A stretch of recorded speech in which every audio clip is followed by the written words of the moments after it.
Good morning, Bucknutters. It is Thursday, August 31st, 2023. I am Dan Rubin. This is the Bucknuts Morning 5 and Change, albeit a few minutes late. Those of you who have been waiting patiently, I appreciate that. Got a great show for you today. Mark Porter is back from Las Vegas. He'll join Bill Kurelic here in just a minute. But as you well know, this show is sponsored by Factor Meals, America's #1 ready-to-eat meal kit. Now that the season has gotten started, you're very busy. You're crunching numbers. You're scouting. You're talking to your sources. What you need is to be able to eat great food in quick situations, and Factor Meals is the spot for that. They send you everything you need. This is high-quality food. This is no longer the TV dinner that mom used to make you, okay? This is legit food. There's nothing frozen in the middle. I have kids that are absolute food snobs, and I didn't think you could eat chicken out of a microwave. This is the best tasting, most gourmet, fast food, quick change you can get. They have 34 weekly flavor packed, dietitian approved meals. Everything's ready to eat in 2 minutes. I am telling you, this is a great deal. You can set it up to be healthier, or you can be like me and log on to your protein kick. You're going to head to factormeals.com/bucknuts50 to get 50% off. That's code bucknuts50 at factormeals.com/bucknuts50 to get 50% off. Half price, fully tasty. Let me bring in my guys here. The great Bill Kurelic, the great Mark Porter. Mark, you're back. You did not lose your family's financial well-being in Las Vegas? The Grand Poobah doesn't lose. Right. Did I hear a rumor that the Grand Poobah's the one really in charge of the Grand Poobah loves to gamble? Yeah, I don't have to gamble. I just have to live vicariously through another person who does. Yeah. That's how I roll in Vegas. Walking around and looking over the shoulder at credits and see how many credits are left. She's a card shark, some have thought. So that's good for you. Bill is here. He's doing well. Guys, it's game week. These guys have seen some real football on the gridiron, but for a lot of us, this weekend is kind of the return to normalcy. I know my family needed it. I'm running out of things to talk about. So let's get today going, Bill. I want to double back on one guy real quick, just because Mark didn't get a chance to talk about him, and that is Cleveland Heights 2025 defender Brandon Caesar. Bill, you can bring us up to speed quickly on the offer and the interest, and then Mark, as you are wont to do, provide the most comprehensive scouting report on an Ohioan you can get anywhere. William? I'll start by saying that I'm going to see him in person play tomorrow. I will be heading up to the Cleveland area to see what should be a really good game. Cleveland Heights is 1-1, and that is, of course, home to Brandon Caesar, the defensive tackle for Heights, who just got the offer from Ohio State, and then Marquise Davis, the running back, who has had an offer from Ohio State since January. So I'll be heading up there on Friday to see that game. Cleveland Heights is 1-1, and they're coming off a 10-2 season, so they're not going to want to lose again for sure. They lost a tough one last weekend to Paramus Catholic out of New Jersey, but they're going to want to get back on the winning track, and they're playing a team that is 2-0. Hudson High School is 2-0, so it should be a good one. So I'll get to see both of them in person. I have not seen either one of them in a game in person yet. I've seen them at camps and all, but not actually in a game, so I'm looking forward to that. With Caesar, his offer came from Larry Johnson. Larry Johnson FaceTimed him on Sunday, or gave him a call, I should say, on Sunday, and offered him a scholarship. And Brandon was very happy about the offer. So I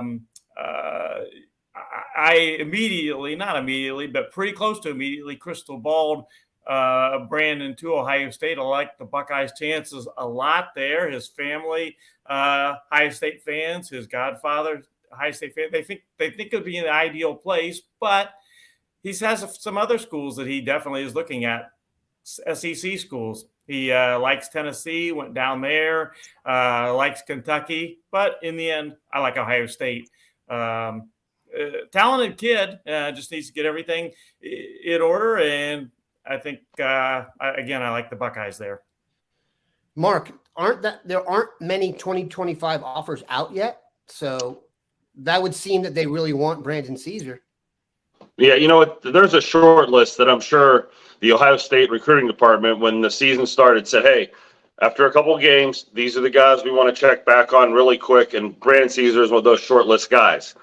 Going back a year or two, Max Stevens, the head coach of Cleveland Heights, Kari Hicks, he's like the recruiting coordinator there. Those guys are great predictors of talent. They will tell you years in advance of the next guys coming through, and Brandon was one of the guys they've been talking about for years. They thought he could have been an offer last year, probably could have been an offer at camp. But, hey, it took a couple of games. It's still an early offer.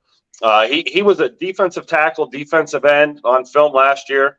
One of the games I wanted to see this Friday night was Hudson versus Cleveland Heights. Like Bill, I figured I'd be a nice short one up the road here.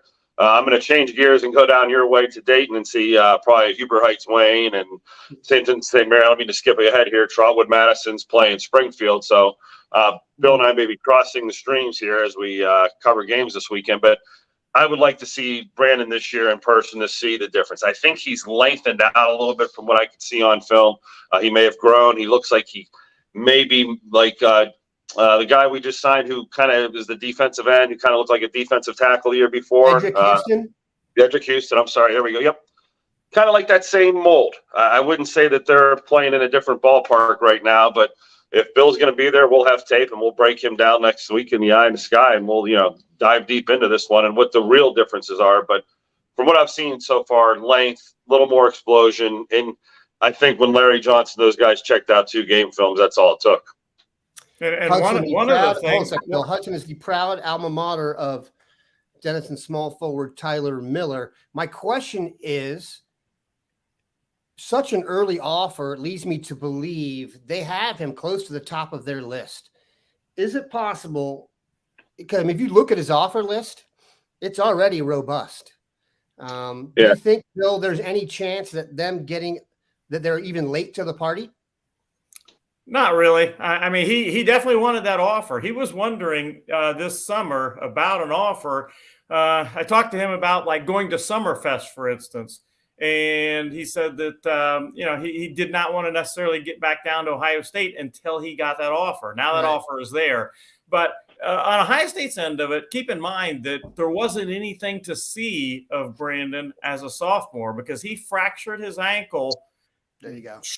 Very shortly before the first game of his sophomore season. He didn't play basically the entire season. I think he made it back for the very last game of the season and played some in that game, playoff game and all.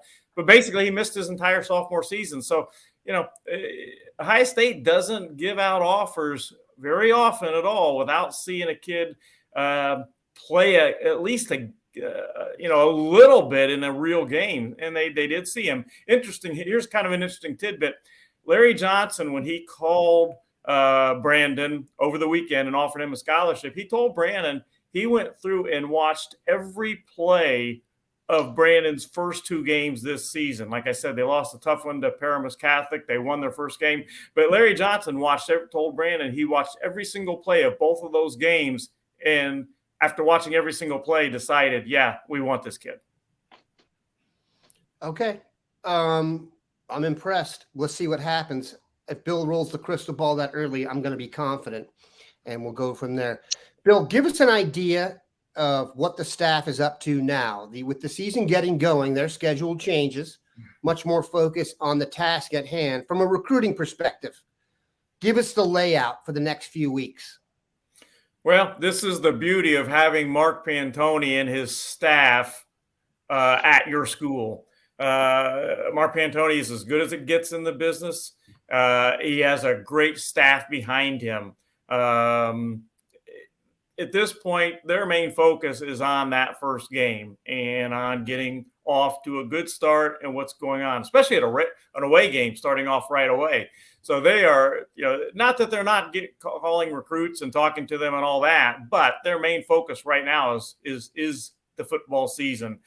And when you got somebody like Mark Pantoni taking over, Aaron Dunstan, who is one of his assistants, they can leave it to those guys for the most part, those in some case gals, to work on recruiting. They're getting kids lined up for visits. The first home game is Youngstown State next weekend, so they're getting kids lined up. But they're also getting kids lined up down the road. Like, I've already got a growing list, an impressive list of kids that are going to visit for the Penn State game. That will be the recruiting game this season for the Buckeyes. Last year they had Notre Dame at home.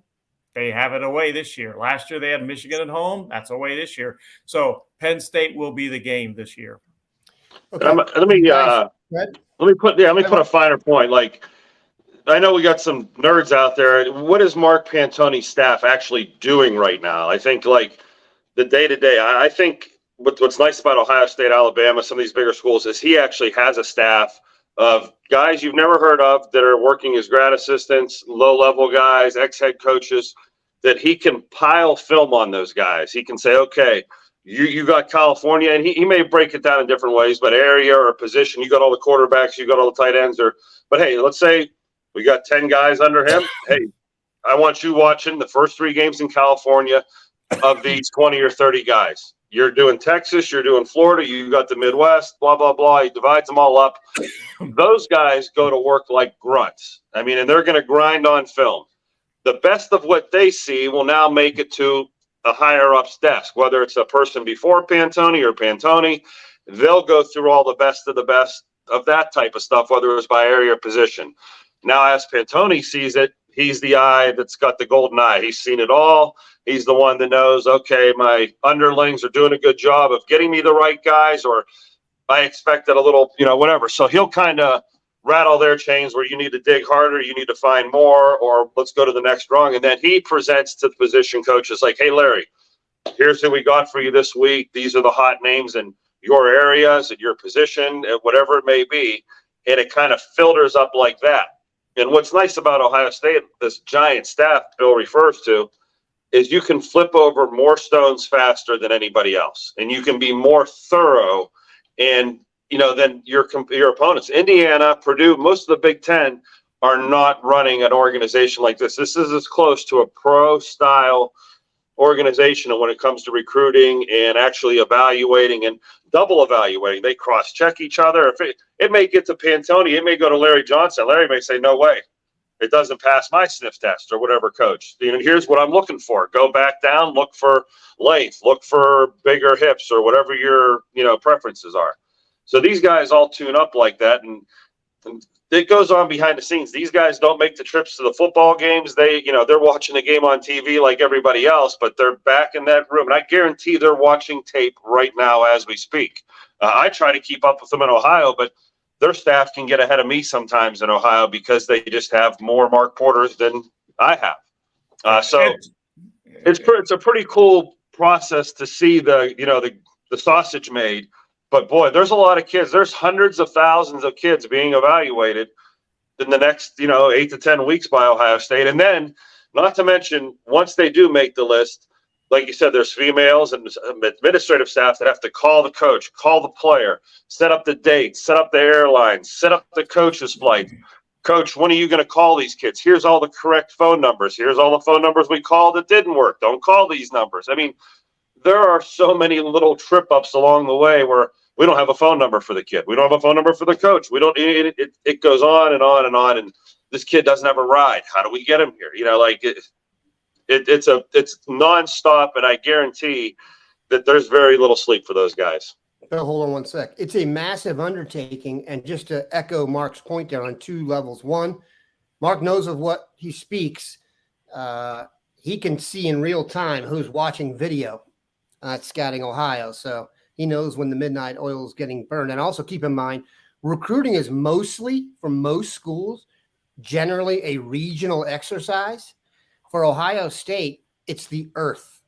If there's a tight end in Germany, they're going to want to see him. So what you're talking about is a large undertaking for Ohio State if you take into account they're recruiting the best of the best, whereas most, maybe Michigan and a little bit of Penn State, but Penn State's not spending a ton of time in California. You know what I'm saying? Ohio State, whether you're in Portland, Oregon, or Portland, Maine, they're coming for you. So, William? I know Ohio State would like me to make this point. All of their coaches recruit Ohio.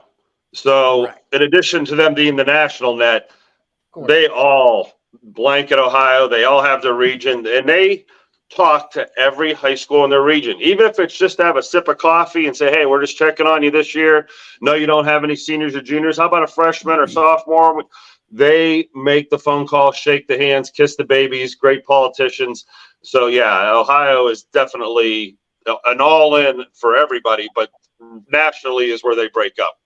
Listen, the reason Ohio State is better than the rest of the teams in the Big Ten, generally speaking, as I say that again, is because the state of Ohio is much more productive as a recruiting ground than any other state in the Midwest. Bill, I'm sorry, I cut you off twice. No problem.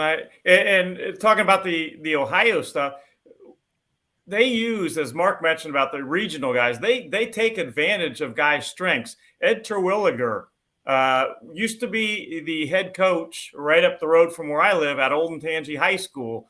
He is, a veteran of many years of head high school coaching in the state of Ohio. So who is one of their main guys on the staff when it comes to the Ohio kids? Ed Terwilliger. He researches those Ohio kids. He's got the connections with the Ohio coaches, having been a head coach and all. So he is a perfect fit for the job he has, and he does a great job of really researching the kids in the state of Ohio for the staff. All right. Before we go any further, our second sponsor, because you guys are so popular and the show is now driving revenue like a mug. Hey there, Bucknutters. Are you ready to indulge in some mouth-watering Italian street food while cheering on our beloved Buckeyes? If you're looking for the ultimate game day feast, look no further than Piatta Italian Street Food. It's time to elevate your tailgate experience with Piatta's delicious pastas, piattas, and salads. Options include tender pasta cooked to perfection, tossed in rich, flavorful sauces. This is making me hungry. Whether you're a fan of classic marinara or creamy carbonara, Piatta's got you covered. Let's not forget about Piattas, these thin Italian wraps filled with your choice of grilled meats, fresh veggies, and irresistible sauces are game changers. Now that we've made you hungry, we are offering you, the listener and the viewer, an exclusive online-only discount. This week only, you can receive a free Piatta pasta or salad with the purchase of a regular entree. Use code GOBUCKS, GOBCUKS, all caps, one word, at checkout online or in the Piatta One app to receive a buy one, get one, any Piatta pasta or salad is available. The offer is valid through September 1st. Don't forget, use the code GOBUCKS at checkout online or with the Piatta app. This offer cannot be combined with other discounts or offers. Go Bucks and go Piatta. We are all going to be chowing down this weekend. That will be the day after for both of you guys when you head out to the Gridiron Friday night. Bill, where are you headed and why? Well, again, it'll be Hudson High School up in the Cleveland area to see Cleveland Heights at Hudson. When I looked at the schedule for this weekend, it's interesting. One of the other games I considered, I think will be a good game, is the Pickerington North is hosting Upper Arlington. That'll be a good one. Two good teams. Upper Arlington, I believe, is 2-0 this year. And Pickerington North, of course, has Sam Williams-Dixon, the high state running back. I'll see him later in the season, but I think that'll be a good one. And then when I looked at other games, it's interesting how many Ohio State commitments are playing out-of-state teams this weekend, whether it be Lakewood St. Edwards is playing another team from Maryland, Upper Marlboro, I believe.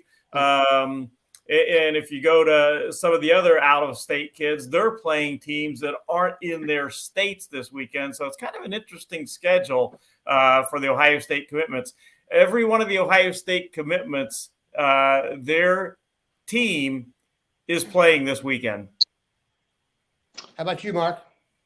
I think I'm going to go see Wayne versus St. Vincent St. Mary. And Huber Heights Wayne has Tion Hunter, Kamari Smith, Tyrell Lewis. There's a trio of 2025-26 kids and a few more I need to check out. Maurice Douglas, the head coach of Springfield, returning to his old stomping grounds over at Trotwood Madison. So I'm going to try to make it over there for the second half. I think that'll be a great game with Springfield and Trotwood. Trotwood has a group of players I'd like to see. Always. Other than Aaron Scott, they have Sincere Keys. Jameel Miller is a player I saw at Kenton Ridge last year that has transferred over to Springfield. He's a big receiver, 6'3". And Trotwood Madison has Jameel Atkins, who is a tight end, 6'7", 255. He's making the transition to offensive tackle. Let's see how that's going. I much like Ohio State's recruiting department. I have kids that I saw this summer that I'm like, you know what? I want to keep following up. I think there's some smoke. Where there's smoke, there's fire, and I'm looking for the fire. And yeah, like hopefully we find some guys that, like Ohio State, we're the first to see them. Be interesting to see how Springfield responds. I know they were very confident heading into their game with DeMatha and got taken to the cleaner, so that will be interesting. St. Edwards, by the way, St. Ed's is playing Rock Creek Christian Academy in Upper Marlboro, Bill. Just so you know, I've never heard of Rock Creek Christian Academy, and I'm not going to say what comes to my mind, but they're not Bishop Sycamore. They're a real that's team. what came to my mind. I'm not going to Mark. I wanted to say it, and I telekinetically shot it to the Scouting Ohio home office, and somehow it bounced out of there, which was wonderful. I just watched major digression. I haven't watched BS High yet on Bishop Sycamore. I recorded it while I was gone. I'm dying to watch it. I have watched it, and it is. Bill, have you seen it? I have not. It's having covered their games. It's staggering. It's staggering. I feel terrible for the kids, but I almost had to turn it off because the guy who ran it is such a con artist that I felt the desire to physically accost him about halfway through. It's unbelievable. So it's an unbelievable thing. It was probably 2 or 3 years ago this week that I went to see Bishop Sycamore versus Huber Heights Wayne. I got there for the 7 o'clock game, and knowing I'm on a tight schedule, I have to be out of there at halftime for the next game. The Bishop Sycamore buses weren't even at the game at 7 o'clock. I mean, every red legendary flag in the world says you can't get your kids on a bus and get them to the game on time. And I had to go across town to my other game, come all the way back because the game didn't start till 8:30 or 9 o'clock. It was a giant, you know what? And every time I covered that game, I'd come away looking at my notes going, hey, I like 35. Yeah, he's 24 years old. It just was bad vibes. So I can't wait to see it. As bad as you think it is, it's worse. That's what I'll tell you. I mean, I can't, maybe we should do some kind of show on this at some point in time when we could sit and dive deep on it, and we'll do an extra show some week for that. But let's get to your questions. Neil Harris is seeing some good football down there, man. I mean, I need to go down to Gwinnett County for a weekend. We need to fire up Bucknuts 1, Mark, and go down there and compare the two. All right. Bucknuts 1 is a car headed down 77.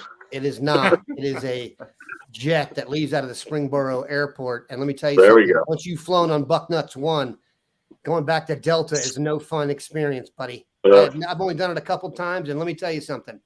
It is all it's cracked up to be. I didn't put any Instagram selfies out there from my paparazzi friends like you're supposed to when you're on a jet. Yeah. But I'm going to tell you something. It's legit.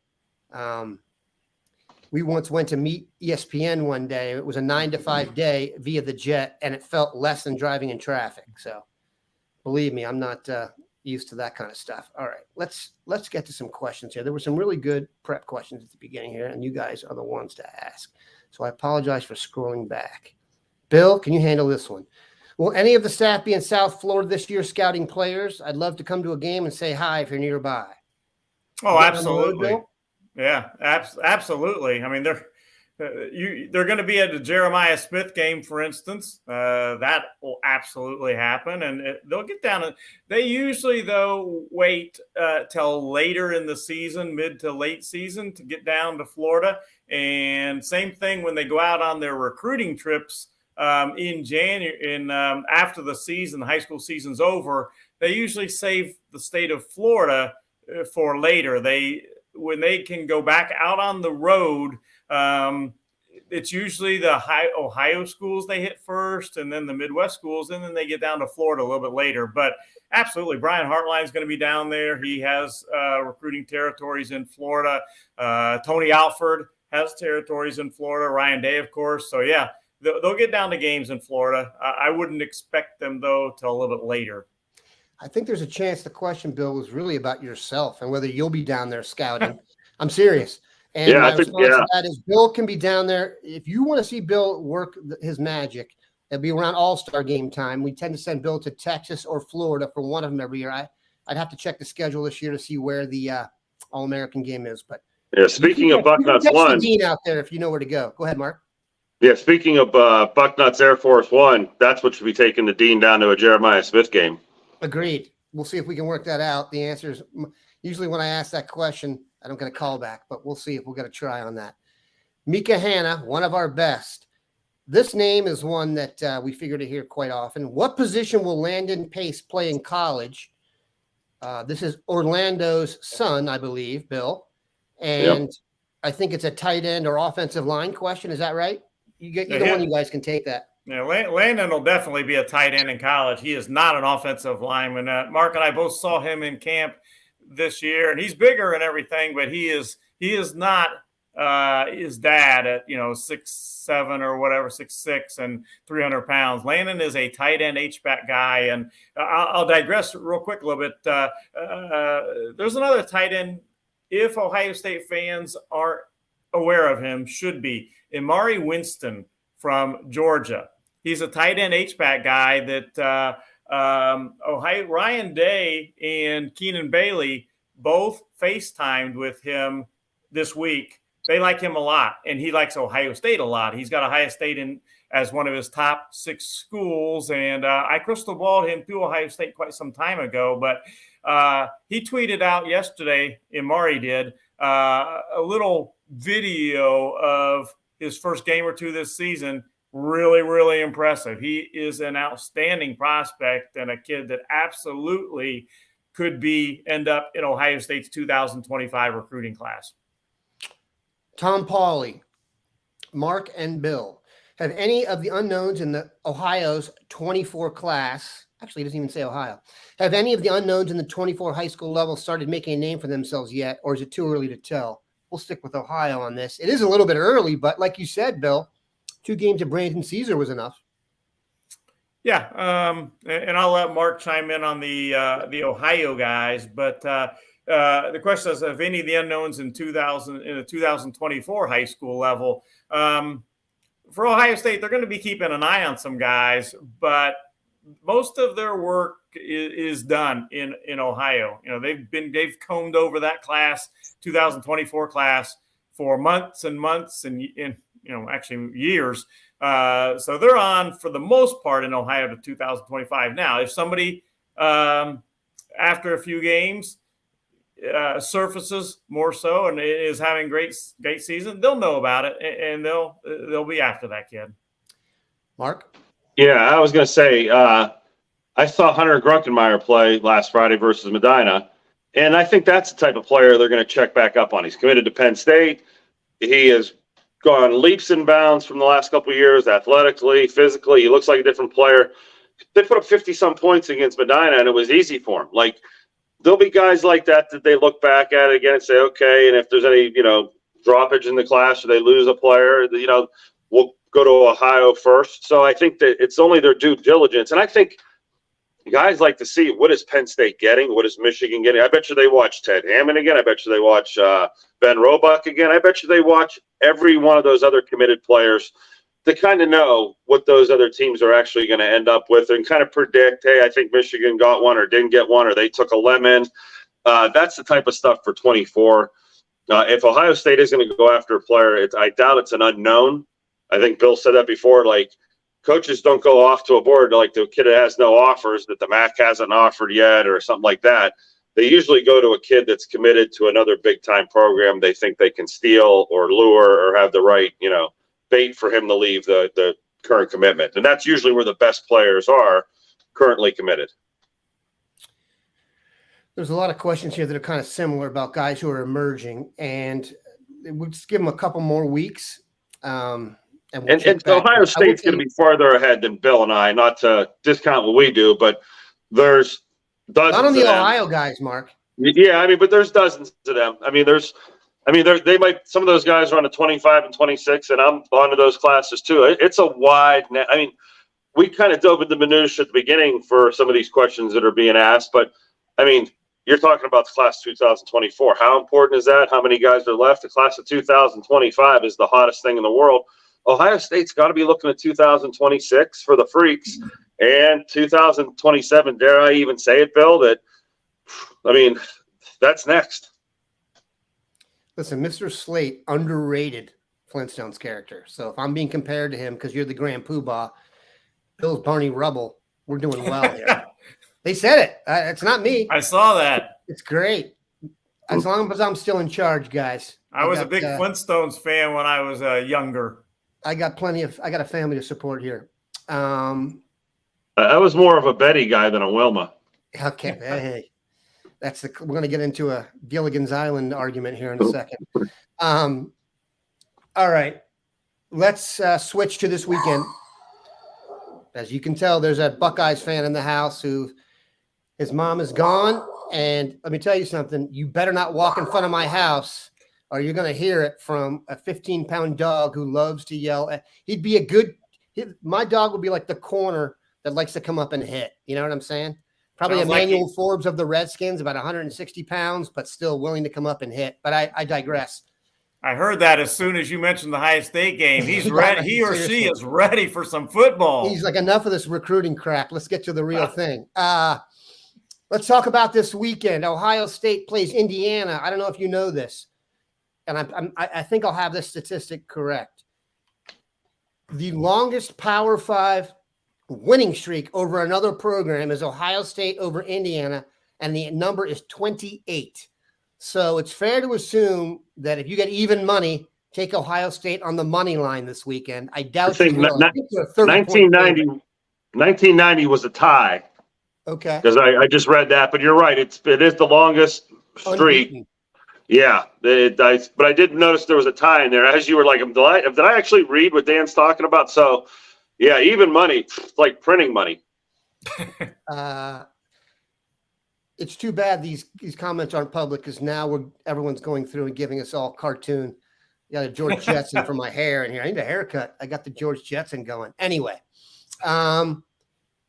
last year when Ohio State played Indiana, it was not one of those close games because believe it or not, despite that statistic of dominance, Indiana's given them a scare a couple times in the last 5 or 6 years, but last year was not one of them. I believe Mayan Williams got hurt in the second quarter, and he had 140 rushing yards. They put Dallin Hayden in. He went over 100. What do you expect out of this weekend? Mark, we'll go with you first. They've announced Kyle McCord as the starter. Do you think they'll come out and try and throw for 500 yards, run for 500 yards? Could they do both? Your thoughts?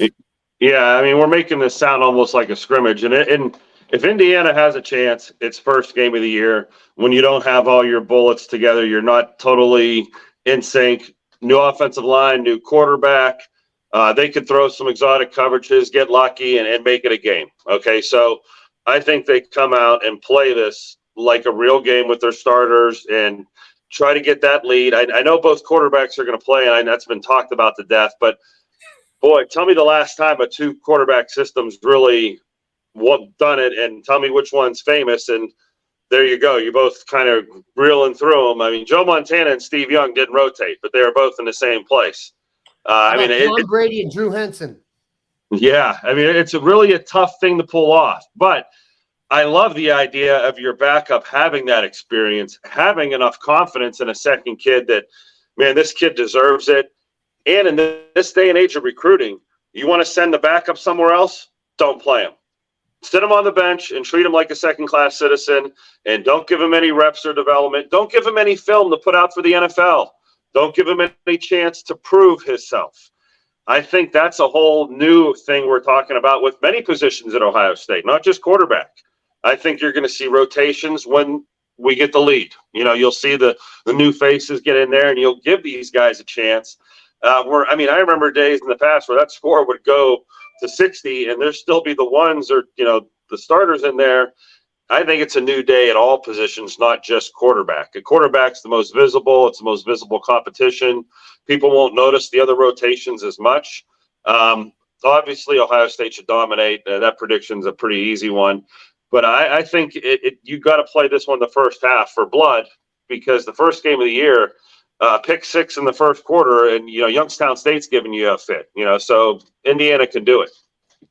Hold on a sec, Bill. I want to show this. Someone made a great point here that we have trailed Rushman. OSU has trailed the half of the last 4 games. They've opened on the road for a Big Ten game. I don't think they'll get off to so much of a slow start, but we shall see. Bill, your thoughts on the game? Indiana has, I think, somewhere between 22, as I see here, and 25 transfers. That does not bode well for your first game. There are times when playing someone first in a season can be a challenge because they can scheme for you all year. I'm not sure what Indiana could possibly do besides get some Colts to come over and play for them to make this competitive. Your thoughts? Well, several things that I look at, and I saw that, Dan. I think I saw where there is 23 transfer kids. Yep. That's a ton of them. And that did work for Michigan State a couple years ago, if you remember. They brought in all those transfer kids in Michigan State. It worked for them. I don't think it's going to work really for Indiana to the level of being able to challenge Ohio State. One thing I think that'll be interesting is that both teams are going to be having unproven quarterbacks starting for them. In fact, I don't even think Indiana's officially named their starting quarterback yet, if I'm not mistaken. Always a good sign. Yeah, I think it's going to be Taven Jackson, but I don't think that's official yet. So I think Ohio State, Indiana also has, like Ohio State, an unproven offensive line at this point. So I think in the case of this game, when you're looking at JT Tuimoloau, you're looking at Mike Hall, you're looking at Jack Sawyer, Tyreek Williams, those guys, I'm not sure you want an untested, unproven offensive line with a new quarterback going against those guys. So I'm really interested to see how dominant Ohio State's defense can be. And then back to the quarterbacks, I'm interested to see Devin Brown. We've seen at least a little bit of Kyle McCord, and Ryan Day has said Devin Brown's going to play. We have not seen him. So I'm going to be interested to see how he plays. And if we are talking at the end of this game about should Devin Brown be the quarterback or not, will we be talking about that? Who knows? I think that'll be one of the interesting things to see this week. Oh, that's going to be definitely interesting how the quarterbacks play. I wouldn't be surprised, given the fact that we're, like you said, Bill, we have an unproven offensive line. Offensive linemen definitely prefer to run the football and establish their dominance. So I would not be surprised if they come out and just pound Indiana into the ground on the first half, and then it's over the top and try and get Marvin the Heisman maybe in the second half. But we shall see. We will be back with these guys on Tuesday. They will have a complete update on what they saw over the weekend. We appreciate you guys stopping by. Have a good one, Bucknutters.